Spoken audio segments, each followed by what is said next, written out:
Hello friends, and welcome to the trunk. This will be lecture 1 on the bones and movements of the trunk. So getting started, when we say the trunk, we mean pretty much everything from the rib cage down through until you get to the top of the pelvis. The hips and pelvis are not part of this unit. Now we are talking about the spine, and we do have 3 different divisions of the spine, right? We have the cervical division, up by your neck, and that's not going to be part of this unit either, because we covered that in the craniocervical unit at first in the semester. So the 2 parts that we're talking about are the thoracic and the lumbar abdominal.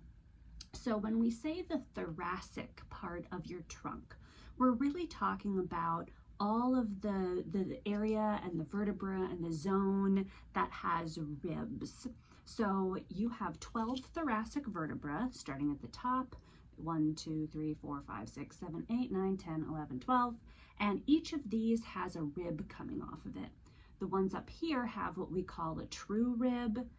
Then you have your false ribs, and then you have your floating ribs, and then you get into the lumbar part of the spine below that. So let me get that back down. But when we say the thoracic part, we are not just talking about the back or spine.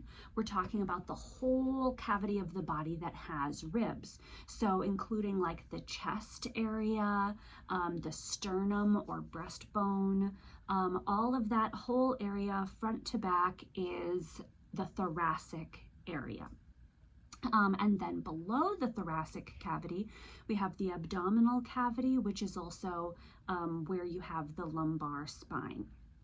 And we've got a couple of different types of bones. So our first type of bone we're going to talk about is the vertebra. We did already talk about vertebra back in the first unit for craniocervical, but we're going to talk about them again, and they are still pretty much the same. Our thoracic vertebra, let me actually grab here we go. Oh, that's not a good example. That's C2. C2 is weird. Let me just find one. There you go. So here you can see a cervical vertebra from the neck. It's quite petite versus a thoracic vertebra, which is much larger, right? So our thoracic vertebra, we still have the body. That's the main load-bearing part.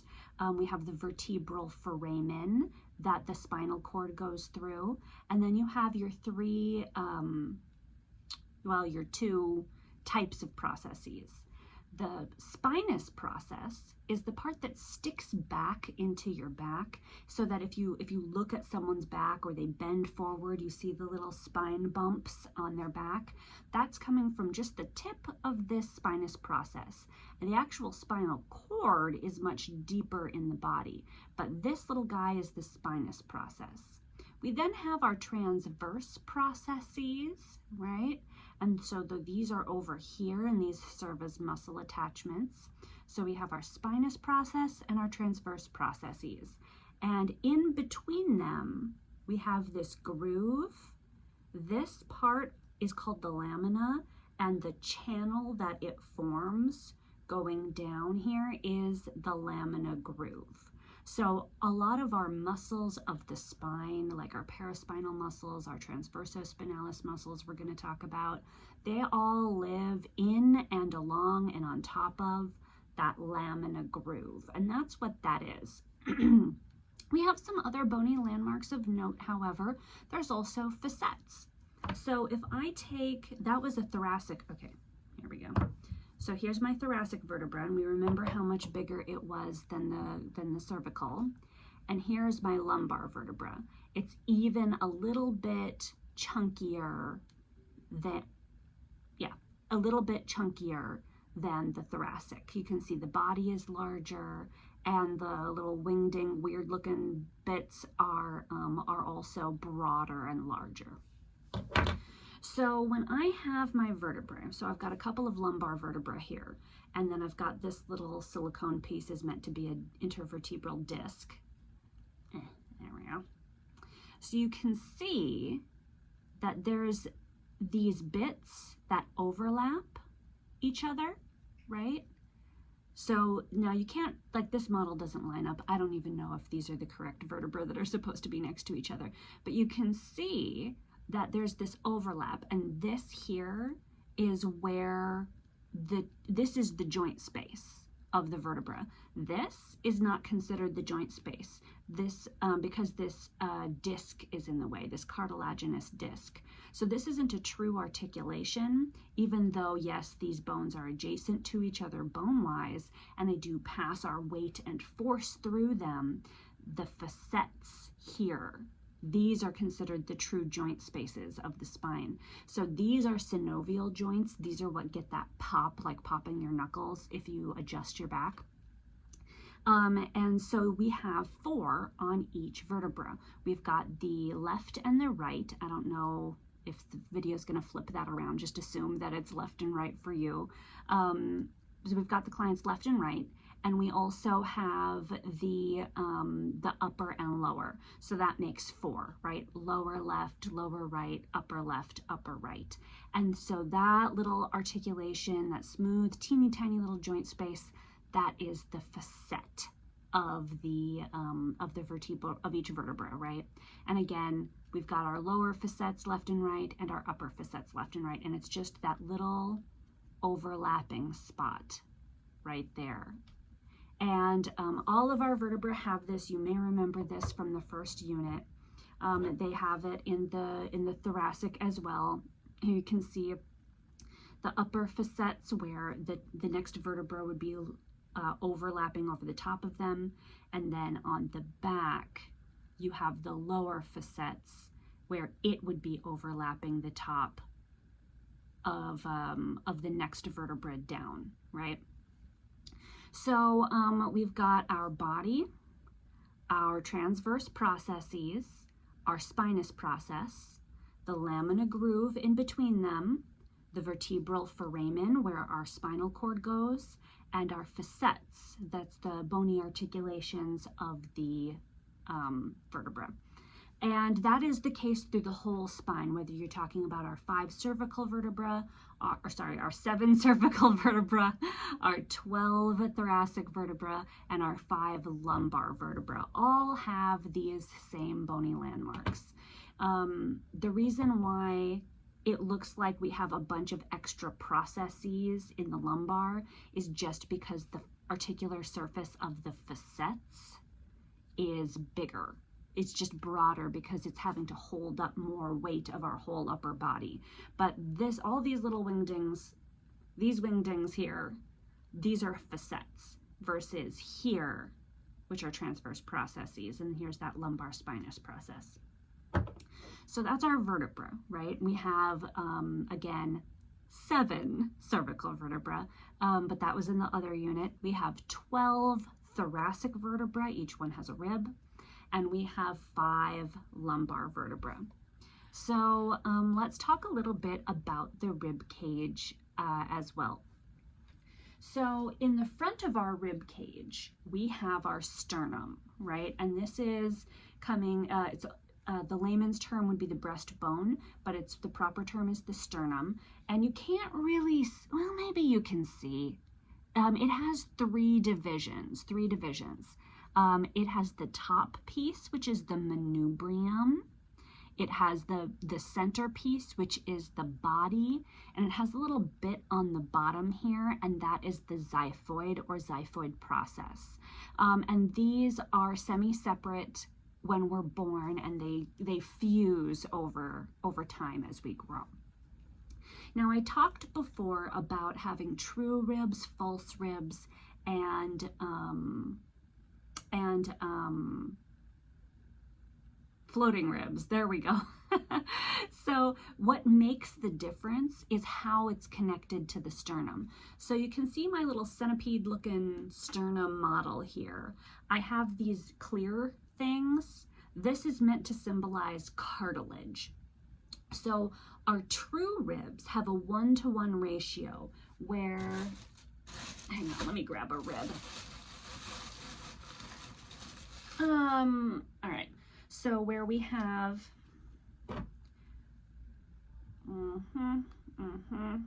so we have our vertebra and the rib is coming off of it, right? And then it's gonna attach in, oh, bad example, there we go. And it's gonna attach in directly to its own little piece of cartilage right there. So our true ribs have a rib that comes off the spine, connects into the cartilage, and that cartilage comes across and connects directly to the sternum. Versus the false ribs, which are gonna share. So you can see I've got space here for 1, 2, 3, 4, 5, 6 ribs to come in, but only 3 attachments on the actual sternum. And that's what creates that division between the ribs of the true ribs, which each have their own cartilage attachment, and the false ribs, which all kind of come together and share their cartilage attachments. And then the final division of ribs would be, the final classification of ribs would be the floating ribs. Floating ribs don't attach to the sternum at all. I don't think, here, hang on. Let me grab, oh, this is actually your first rib. You can tell because of how flat it is, but let's just pretend it's a floating rib for now. So with the floating ribs, what happens is they come off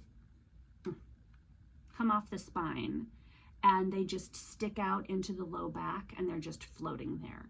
They do not come up to the sternum if it is a floating rib. And the bottom 1 or 2 ribs will be a floating rib, depending on like genetic variation and stuff. Okay. All right. So that is pretty much all the bones involved in the trunk, right? Because the clavicle and scapula, those are belong to the upper limb, right? Those are arm bones and shoulder bones. So in the trunk, we just have the vertebral column, the sternum, and the ribs, and that's it.